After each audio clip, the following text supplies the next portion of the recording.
Hello guys, andito ako ngayon sa Castro Libero Cosenza participating the Fiesta of Immigrants, Feast of the Immigrant today, September 24, 2023. Ayun sila, ayun sila.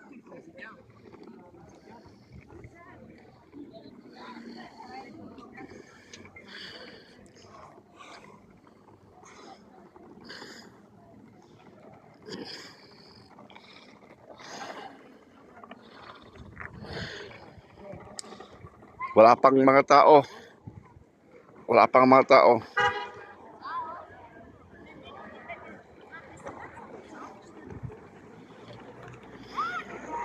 O sila macchina.